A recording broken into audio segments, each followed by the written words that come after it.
நட்புக்காக படத்துல வந்து நண்பன் சாங் பாடுறேன். பிடிச்சிச்சுன்னா உங்க உயிர் நண்பனுக்கு அனுப்பிடுங்க. அந்த அத்தங்கரையே கேட்டு பாரு, மீன் புடிச்ச கதை அது சொல்லும். அந்த பண்ண மெட்ட நீ கேட்டு பாரு, பால் கறந்த கதை அது சொல்லும். அந்த சோல காட்டு கேட்டு பாரு, கொடி புடிச்ச கதை அது சொல்லும். அந்த டூரிங் ஸ்டாக்கிஸ கேட்டு பாரு, பட பார்த்த கதை அது சொல்லும். கர்ணம் போட்டு கிணத்துல குதிச்ச நினைவுகள் மலருது, மனசுக்குள் குளிருது.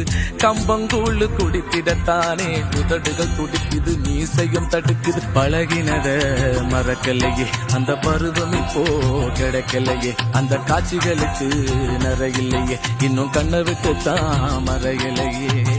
மீசக்கார நண்பா, உனக்கு ரோசம் அதிகண்டா.